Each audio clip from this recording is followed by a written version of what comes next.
BTTP Podcast. Let's go. Let's get it. Let's get it. So for the first album we're going to talk about today, we have Sheisty Season by Pooh Shiesty. He's a southern rapper. He's from Memphis, Tennessee. So I first heard of this guy after the single Back in Blood dropped, and that was right after Lil Durk's album like really caught everyone's attention. And when Back in Blood dropped, it was featuring Lil Durk, so everyone was like, oh shit, who's this guy that got Lil Durk on the feature song? So then everyone listened to it and they're like, oh shit, this is actually really good. And then it was like the perfect timing for Pooh Shiesty. I think when this song dropped, it coincides with this beef that was happening with like the Chicago rappers and like this rapper called Rondo Number 9 and NBA Youngboy. So Back in Blood is like a diss track towards NBA Youngboy and Rondo Number 9, because Rondo Number 9 is the guy that killed King Von, one of Lil Durk's best friend and artist. And I think one of the reasons why Lil Durk caught that much attention on his album was because his album The Voice was kind of a tribute album towards King Von also. So that caught everybody's attention, and now everybody's eyes is turned towards Pooh Shiesty now that he dropped that single with Lil Durk. He did really well now. I think for February, he was like the second most streamed artist. He was right under Drake on like the Spotify streaming list. Yeah, what do you think of his newest album, Shiesty Season? I'm not a fan. He's 21. He's 21. That's fucking insane. Like we're 2.5 years older than him. That's pretty insane. I did not know that.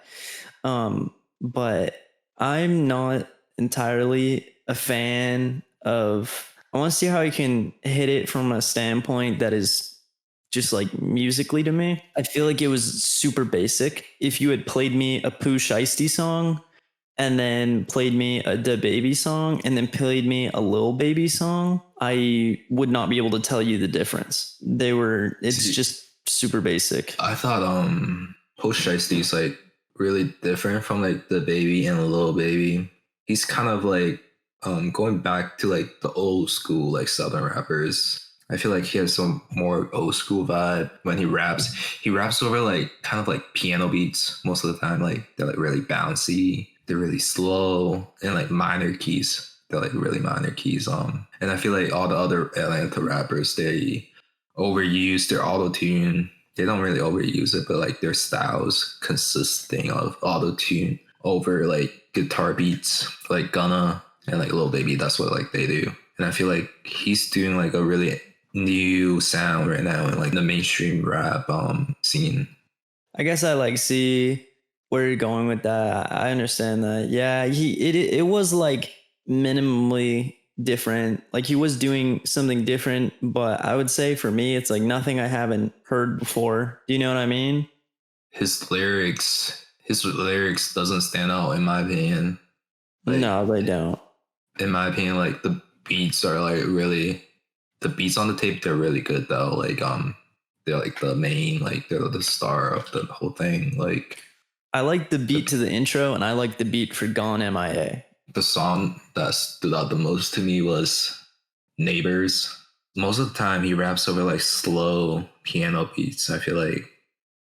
But on that song, it starts off really slow, and then on the hook, it like goes up in pace and then slows down again. So it was like a really good contrast, like a really good progression as well for the song. That guy that produced that track, Skywalker OG, if he's the same producer that I'm thinking of, then he used to have some pretty hot music on SoundCloud. Skywalker OG, who's that? He's the one who produced fucking different Skywalker. I'm a little upset by that. I was about to say that doesn't really sound like a Skywalker beat, but I was trying to give him the benefit of the doubt for that. Since you have the page out, you want to tell the listeners like what else he has produced? Skywalker OG? Yeah. It doesn't have anything else on him. His name isn't even highlighted. Yeah. It just says he produced a Sheisty season intro. So I guess he did the Yeah, mixing and mastering on a bunch of the tracks too. Skywalker OG. Yeah, maybe he's probably like a friend. There's like a bunch of random technical stuff on this, like saying Skywalker Harry Chaplin did the mixing and mastering on track 3 and the guitar. Like there's just a bunch of random stuff. I think the mixing's really well on this tape. Yeah, the This mixing is his wasn't bad. first one too, so sounds really good for like someone's first thing. Oh yeah, for a first tape, I did think the quality of it was good. I thought he was like a way more known big artist by the quality of the tape. Yeah, he's signed to Gucci Mane, 1017 Records. So Gucci Mane's also featured on this album. I don't know if you noticed, like he really uses that ad lib. He goes like blurred constantly. Yeah. Yeah, he does. And he did the burr thing. Yeah, I feel like that's like a really interesting part of his style. It was like his ad lib. I think he's like trying to bring that into. He's gonna make that his like thing. That ad lib. I feel like he like really overuses it. I listened to this tape like back to back a couple of times, and I was like, by my like third listen, I was like, damn, that sound is like really annoying. I feel like he's like a one trick pony. He gotta do like something new if he wants to like get more listeners onto his like fan base. I don't know. It's really hard to say. Like for instance, like the baby, like nobody gives a fuck about his music anymore. Nobody's listening to him anymore. Same with Lil Baby or any of those people. So it is kind of interesting. Do want to see where it goes, you know? Next album we have Tyron by Slow Tie. Tyron by Slow Tie. I like an idiot. Didn't get to completely. I listened to all the singles, but I didn't get to completely listen to the project. Yeah. So it looks like you're gonna have to take over on this one. All right. So I did some research on this guy. So because like I feel like all of a sudden his name just popped up in my radar back in the beginning of the year. He released that single with like Blake. What's that guy's name? Blake what? Oh, James Blake. James Blake, yeah. So I heard that. I didn't listen to it, but I noticed that song. I noticed that he dropped the song with ASAP Rocky. I was like, oh shit, I feel like that song's gonna be interesting. So I listened to that one. And a few that I found out like he's a UK rapper. My first thought about him was that his accent when he raps is like really weird. Yeah, it is weird. What do you think of his accent? Like, I feel like I've never heard of like a rapper that sounding like that. Even like grime rappers like Skepta, other European rappers like Young Lean or Blady, they don't sound anything like that. I think it's because he's Irish. His family's Irish. I think that's what he was saying. That's why his accent's so weird, because his family's Irish. But my favorite project, I really liked Nothing Great About Britain. And I also really liked Runt. His EP Runt is absolutely fucking amazing. That's the EP that like really got me into him, was Runt. And that came out in September 2018. Oh, so you were listening to his projects before this one? Oh yeah. I would consider myself a fan. I liked him. I liked Slow It Down. I liked I Wish I Knew, and I liked Runt, and I liked Nothing Great About Britain. So I'm pretty surprised that I didn't fucking listen to Tyron yet. I just hadn't gotten around to it. But I did like what I heard from it. I know, I'm a fake fan. I did like Feel Away, NHS, Maza. Those were the ones I heard, Feel Away, NHS, and Maza. So when I was doing research on him, I found out that apparently he was like a really controversial rapper in like the UK music scene for like an award show. He was performing on one, and then during his performance, he held out a sculpture of his prime minister, and then like people were trying to get him canceled and everything. I was like, oh shit, this guy is apparently his lyrics are really politically charged. It was like really interesting. He talks about his like. He has a fucked up like childhood. Like he speaks on how fame has affected him. Yeah. This album, I feel like. So the beginning was It was really like, I feel like the beginning of the album's really like UK grime influenced, and then the later half of the album is really influenced from the US rap scene. So the beginning, it sounds really dark. It has everything that associates with like the grime scene. It was like, I feel like one of the most prominent thing about grime beats are the bass to me. Every time the beat comes in, the bass just keeps hitting you. It was like boom, boom, boom, boom constantly, compared to like the US rap bass 808s. It's like a really predictable pattern. So that stood out to me. And then I feel like it's like a good concept, good structuring for this album. So one of the songs that stood out to me was NHS. I feel like that the lyrics on that one is really good. He talks about like suicide a lot. He talks about depression a lot in the later half of the album. He used good imagery in that. So this is the lyrics that stood out to me. He said, "What's love without hate and stuff? Loyalty without no trust. Rake without Morty. Lil Wayne without codeine. A rapper without jewelry. A real person, surely. What's health without poorly? What's wealth without the poor, please? The world we're living in, I'm trying to give you reassurance. Same old shit, just another day. I was in my head feeling that, feeling microwaved." And then he said, "Such a fucking happy song." It was like their lyrics are really depressing in my opinion, but the beat is really happy. It has a really happy vibe going on. It's a really good contrast in my opinion. Oh, dude, fucking yeah, I feel like Runt by Slow Tie was like kind of the same thing. Like when you hear, so he has this song called Slow Down on that one. It's kind of got like not a really poppy happy beat, but more of like a beat you would imagine somebody like rapping about like hard shit over it. You know what I mean? Yeah. And just like the bass, there's no bass for the chorus. So during the chorus, the bass gets taken away. And he goes, "Boiler broke on Christmas Day. Ask Santa, why's my life this way? Putting heating on my next wish list. Fuck you, Santa, because we're cold as shit." And then the bass just comes in like, and then he's like, "Slow down, whole ounce. Ask about, there's accounts. No, he don't.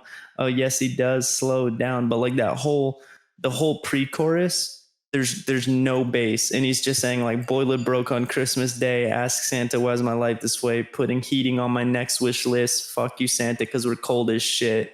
I feel like his childhood is really fucked up. He grew up in like a really bad environment. That's what I got from like his lyrics. Oh yeah. It like really affected him a lot in this album, it sounds like.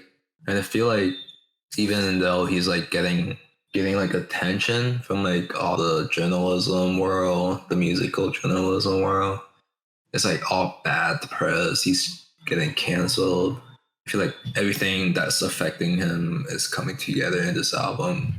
Oh and yeah, I found yeah. it interesting that he was like he has like influences from like US rappers. I really hear that from like the beats in the later half of the album. He even talked about like Lil Wayne on NHS. So I found that interesting. Like, oh, he's like a UK rapper and he listens to American rappers a lot too, apparently. He definitely, on Nothing About Britain, you could see the US influence there as well. I mean, it really like being in another country at this point, and this sounds so bad, but like there's no way US is just like super influential at this point, you know what I mean? Yeah. Like music wise, you know, of course we do have Drizzler stealing, and you know, I love Drizzler. We do have Drizzler. Yeah. We have Drizzler stealing a bunch of shit and then making it more accessible. But you know, yeah, it's definitely a difficult thing to work around because it is Drizzler. What do you think about A$AP Rocky? He in a lot of ways he's like really similar to Drake. It seems like he really likes to work with UK rappers. They like work with like the same group of guys in their collabs. But unlike Drake, he doesn't try to do like a UK accent when he raps over like UK beats. He does his own thing. Do you think Rocky does? Yeah, I think so. Drake does a UK accent when he raps with UK rappers, right? But Rocky does not. Oh yeah, Rocky does not. Drake does, right? Yeah. Yeah, Drake does. Drake is the biggest defender of that. What Rocky is doing, he's trying to like make UK rappers cross over to the US scene. I feel like he's more successful in this way. I feel like every time Rocky is like featured on a UK rapper song, I feel like I'm trying to listen to that song. Every time I see his name next to like an unknown name, I would always think like, okay, that's gonna be like a UK rapper. I'm trying to listen to that one because he has a really good track records with like UK rappers, in my opinion. To be honest, I like Rocky's position right now of featuring on songs. I'm not really looking out for another album from him. Yeah. I don't know if you feel me on that. I tried listening to A$AP Rocky's album Testing, and I just couldn't really get into it. It's like it's not cohesive at all. It wasn't good, that's for sure. Yeah, I feel like he tried to copy like Yeezus in some of the singles, but then there are some influences from Tyler the Creator as well, where Tyler's music like 80s pop type of sound right now. Oh yeah. He does that on Testing as well, so it's like really weird. It's like really rare mix. So, I was surprised when I heard Igor by Tyler, and I was hearing him just like straight up use like 10-second drum loops that he sampled, because that was not a thing that he ever had really done. He has not just like straight out used like a sample without changing it. Is that what you're saying? Just from someone, just because, I've been listening to him for a long time, and I feel like I'd never really heard him do that till Igor. I'm not a fan of Igor, by the way. I did not like that project. Did you like his album before Igor? Yeah, I did. I liked it. So what made you not like Igor? But I feel like I'm the same way. I'm not really a big fan of Igor as well, but I like some of the singles where he put out from that one. But I feel like I like Flower Boy more than Igor. I couldn't like put a word to it. Like what's the reason why I don't like that album? I feel like it's because Flower Boy was more traditional. I feel like that was the first time he really sat down and did something like super traditional.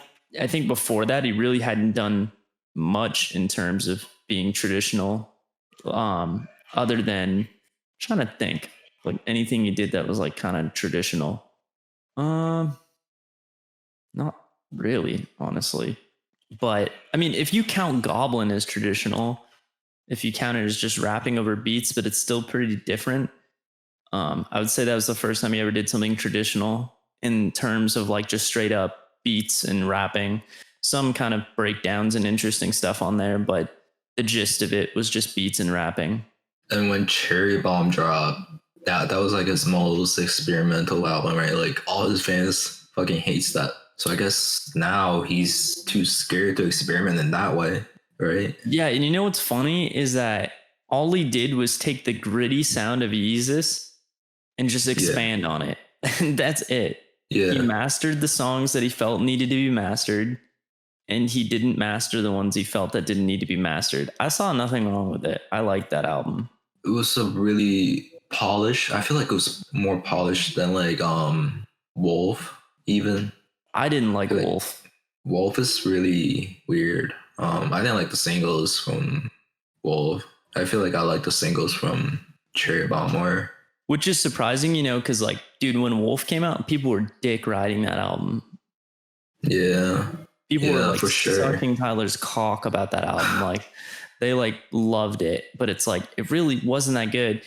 He made I mean, I know this sounds really bad because it's like, it's not really my right to say that. He really kind of set people up in a way that was a little bit, I know it's like progression. I know at the end of the day, it was fucking progression. So you can't really be mad at him for it.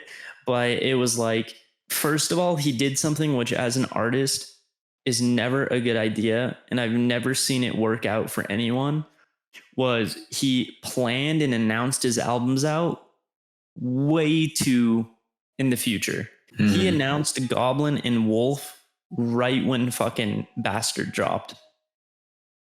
Not a good idea. Yeah. So he already had this fucking he already stuck himself into a box, you know? Right. So if he hadn't done that, I think it would have been a lot easier for him to transition from Goblin into Wolf and do his own thing with it. But because he had announced them and categorized them as they were going to be in a similar vein and that they were a part of the story and all this, he just fucked himself. So when he dropped Wolf, it was really off and was kind of like, okay, this doesn't really sound like what people were looking for. And then he tried really hard to move away from that. And I think that was what Cherry Bomb was him just being like, okay, let's move away from this now. And then people were like, bro, what the fuck? And then I think Flower Boy was where he finally pinned what he was trying to do. And I think Igor was just him experimenting, but on the opposite spectrum of, if Cherry Bomb is experimenting with loud, I'd say Igor was experimenting with quiet. It's like a perfect combination of everything he has done before, from like Goblin to the production that he tried in Cherry Bomb.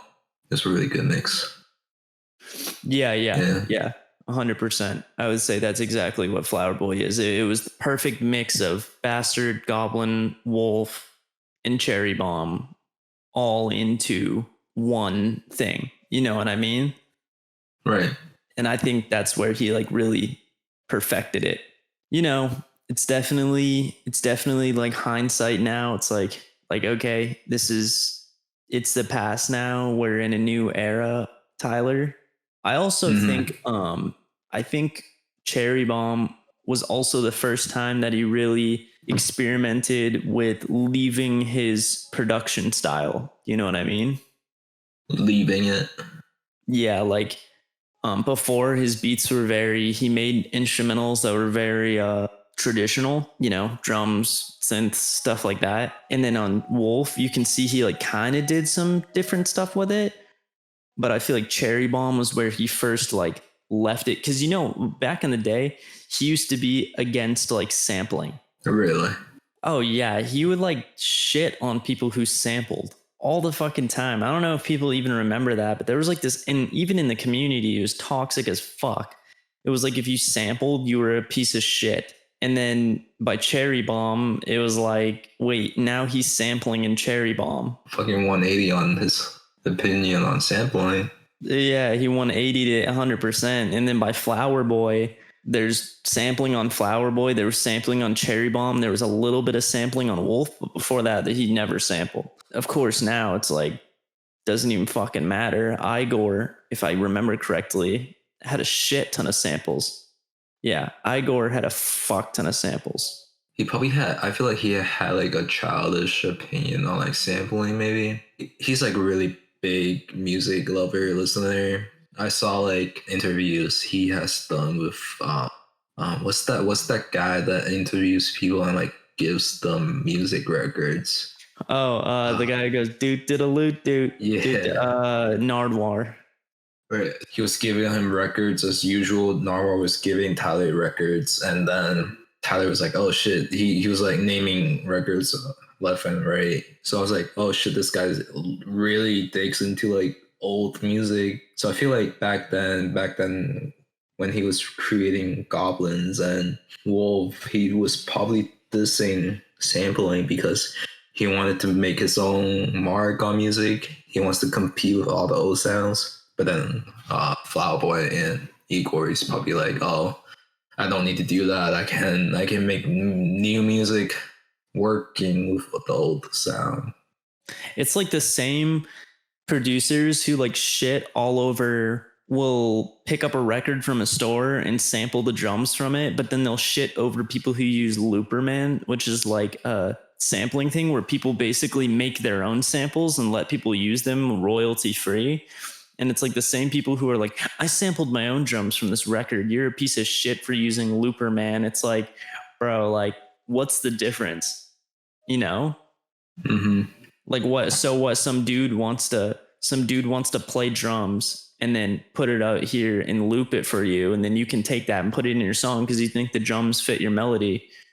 I don't see anything wrong with that. You know what I mean? Yeah. I saw this in the news recently. So Nicki Minaj was sued for rapping over this song. It was called Fast Car by Tracy Chapman. So she got sued by Tracy Chapman for rapping over her beat without consent. She didn't even put that song out. It was just leaked through like a radio station, I think. And then she got sued for like a lot of money. If artists shouldn't do that, maybe. You should give like others a chance to express their musical freedom. You don't want to be like, oh, she's like stepping on my artistic stamp. She's stepping on over my territory musically wise.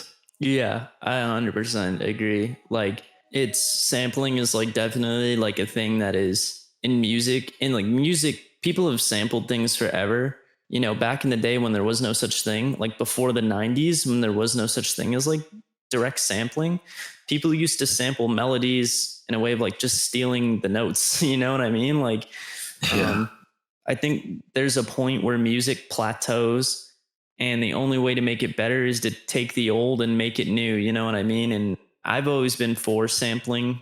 I think that there's a way to do it tastefully, but it's just really weird, that whole mentality of like, you're not allowed to fucking, unless you went to the record store yourself, picked it up and fucking dusted it off and brought it home and put it on a record player and sampled it into your DAW, then you are not a fucking real, it doesn't count. It doesn't count. You know what I mean? Hip hop's like it's like a melting stone of musical elements from like all different genres. And it's just like really fucking 100% I agree. Speaking of like a melting of like genres, the next album, my favorite, Nothing Nowhere, Trauma Factory. I love this album. I love this album. Nothing Nowhere is one of my favorite artists. I've been following him now for around probably like 3 years, since Ruiner came out by him. I heard of him first on when he was featured on like Astro. Really? There was a time period where I was like following the Astro channel on YouTube. They usually put out like underground rap mixed with like rock influence rappers. That's what they usually put on their channel, right? So I only heard like one song from him, and now this is like my first full dive into this album. I fuck with it. This is my opinion on it. So if you look at it, who he is, you know, we got the Nothing Nowhere LP, then Bummer, then Who Are You, then Reaper, then Ruiner, and now Trauma Factory. So the Nothing Nowhere LP, Bummer, Who Are You, and Reaper all have a very similar sound. I would almost call it amateurish, but done very well. Ruiner was this step away from that sound. Ruiner to me was him starting to refine things down with his music. So when I heard Ruiner sounds like a more mature Reaper. It sounds like a more mature Nothing Nowhere LP or Bummer, Who Are You? It sounds way more mature. So Trauma Factory is, I really feel like, where everything came together. He hit the mark on what he was trying to do, of blending all of these different styles together. I think he did it perfectly. There were songs I didn't like, of course, but that's because they weren't genres I didn't enjoy. Honestly, the only song I did not like was Fake Friend.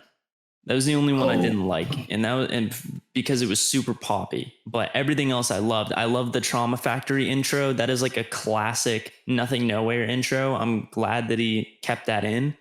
Every single project he had an intro like that, except for Ruiner. When you say that's the intro he would have, what do you mean? he always does like this intro where somebody's talking about depression or something sad or like some sad shit.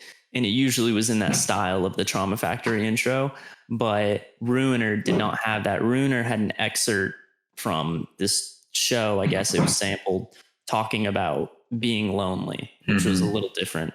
And then we get into Lights 444. Great song. Buck. I absolutely love Buck. Dude, did you catch the line where it says shout out to the 508? No, but I really like the hook on the song. The which one? The hook on Buck. I really like Buck as well. Yeah. 508 is Massachusetts, bro. Oh shit. Is that where he's from? Yeah, he grew up between Massachusetts and Vermont. And lit. Yeah, so he said, shout out to the 508, you know, what's up? Like that. I was like, yo, you know, just because New England vibes, you know, we grew up in New England, so that's like our shit, you know what I mean? New England vibes. New England vibes. Lover Chemistry, Fire, Exile, Fire. Dude, the fucking Exile was sheesh. That song, just the way he did those hi-hats. And the way he like kind of, it almost sounded like his voice was looping over it, like I don't know. I loved Exile. Upside Down was, to me, out of the like 3 pop songs he did on this, or 3 or 4, Upside Down was the best to me. Yeah, it was pretty good. It was like Exile, Upside Down, Fake Friend, and Buck. Those were like the poppiest songs in my opinion. I would go as far to put even Pretend in Nightmare. I don't like Pretend and Nightmare. You can keep going down. You can keep going down the list of songs. But Pain Place, I liked Pain Place. Fake Friend, hated it. Death, I love Death. I love that song. It was like underground trap type. Underground trap. It was pretty dope. Pretend, I like that for a pop song. I would say it was my second least favorite song, but it was a good song. Blood was good with Kenny Hoopla. I thought Blood was a great song. That was like indie. Nightmare, I love Nightmare. And then Crave and Real were so good. Those songs really were like, went back to the true essence of Nothing Nowhere. Crave and Real gave me like such Ruiner vibes. And then Barely Bleeding, I love that song as an outro. I loved it how we switched up the melody before the hook. I loved it. I don't know why it stuck out to me. Barely Bleeding sounded a lot like the outro to Ruiner, but then he like switched it up hella. It almost felt like a emulation of the outro to Ruiner. So he was more mature on Barely Bleeding compared to the outro on Ruiner. Yeah, the outro on Ruiner is him just like singing, being like watching, wasting, and like it goes down. Then he has this like, I don't want to bet right now. I don't want to bet right now. Let me go. Da, da, da, something like that. But Barely Bleeding felt like in the same lieu of that, but different, done differently, done better, in my opinion. I liked it. I really liked it. And it was the longest song on the whole project. And it was the best outro, I think, out of any of his projects. So that is my opinion on Trauma Factory. I love it. I think so far it's my favorite album of this year. Oh, shit. Yeah. Better than Lil Skies. Lil Skies is number 2.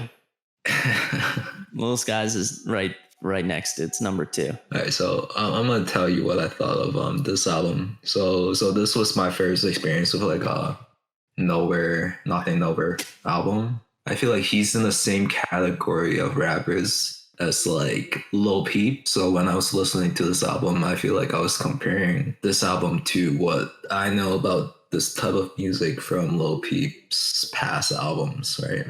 Yeah. So the first few track, I feel like he did a really well mix of like, I'm gonna say punk rock. I hope I'm not wrong when I say that. And like rap music and trap production.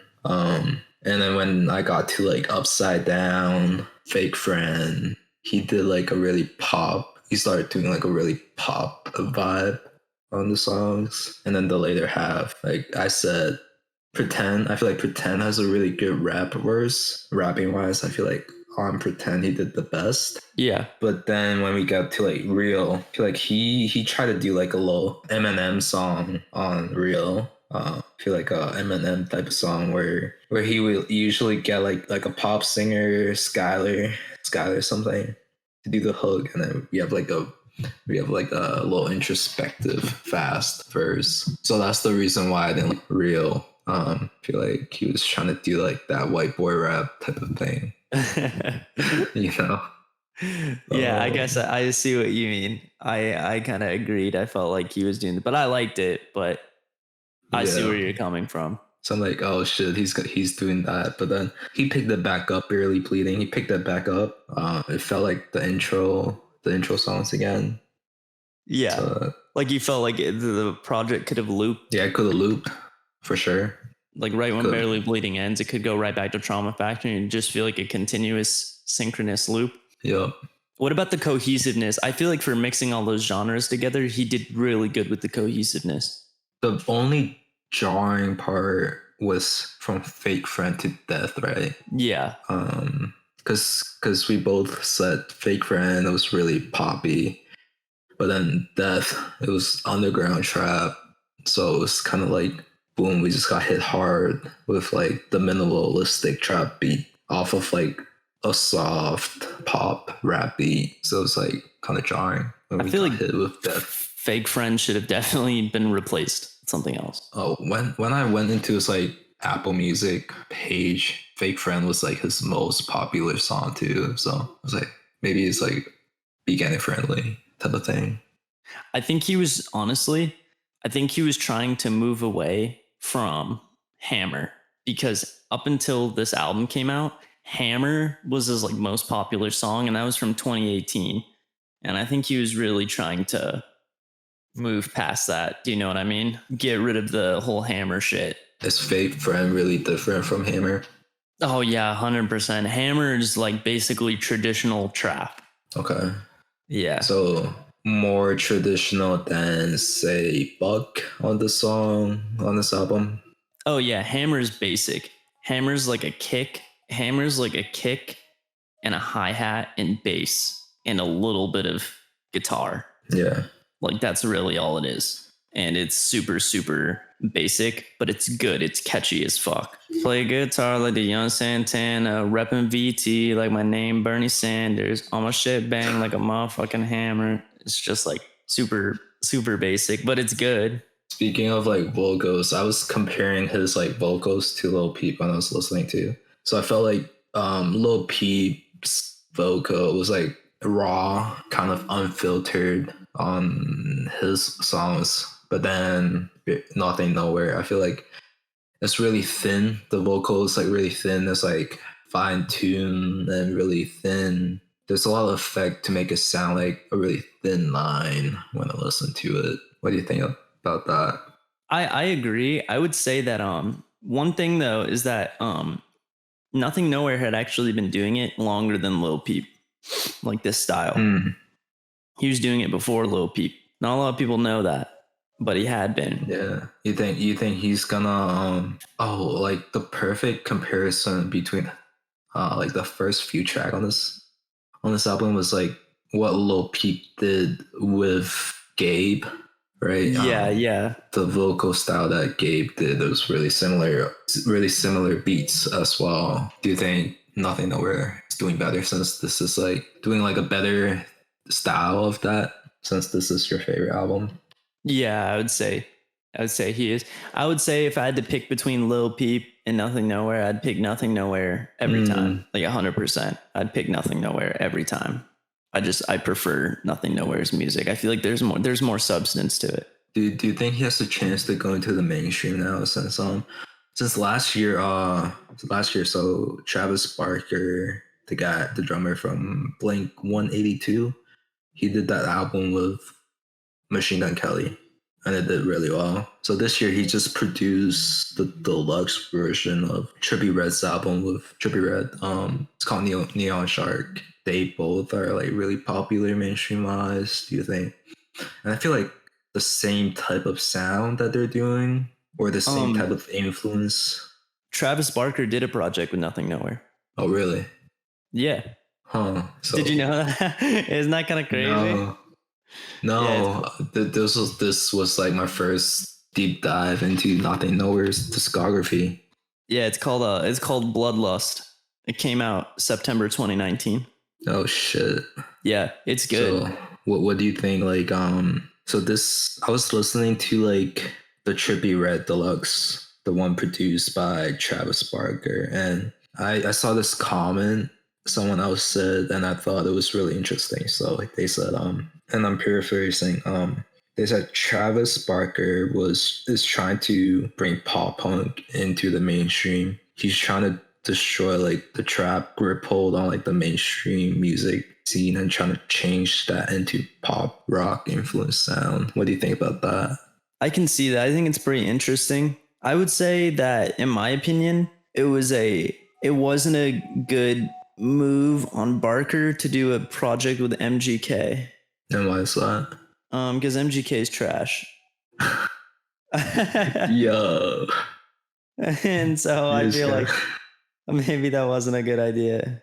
Yeah, it was really weird. Like Machine Gun Kelly of all people, I feel like. So when I first heard that Machine Gun Kelly is like going pop punk or whatever, I thought that was like a really weird move because he was like doing generic white boy rap for like the longest time, and it was like fading away too. So it was like, why is he doing that with like Travis Barker of all people? Yeah, but then I heard the Trippie Red Deluxe. I was like, okay. And then I saw that comment. I was like, so he's trying to bring the pop rock sound into the mainstream. And then I guess he's successful. If all these rappers are going into that sound. Yeah, I mean, maybe I could see that. I don't know. It'll be interesting to see where that goes, you know? Yeah, so like the difference I saw between like Trauma Factory and like the Travis Barker produced albums by MGK and Trippie Red. The Trippie Red album deluxe was just Trippie rapping over, not even rapping. He was basically doing the thing that he usually does over like a pop punk beat. But then in Trauma Factory, it was Nothing Nowhere doing like a mix of trap and pop punk still. So like they're going two different paths, two different ways into like bringing a pop punk sound into like the mainstream scene, into like the trap scene. I feel like you gotta listen to that. You gotta listen to that project. I feel like you gotta listen to Bloodlust. Yeah, you gotta listen to Bloodlust. I give that a try. Yeah, you gotta. I feel like you'll be like, oh shit, and you'll see. It's definitely. I don't know. It's different. It's good though. Thank you for listening to BTTP Podcast. We'll be back soon. Hopefully when that Drizzler album drops. The Drizzler album. We're gonna end every podcast with Tony asking for Drizzler to drop. Yeah, please, Drizzler, I need you to drop. Then it can be my number 2. Oh, it's not gonna go number 1. Oh, it might go number 1. It depends. All right. If it sounds anything like Dark Lane Demo Take, it's going number 3. I mean, you can't be shitting on Dark Lane Demo. I watched a whole like production breakdown of that. But anyways, all right, we'll see y'all soon.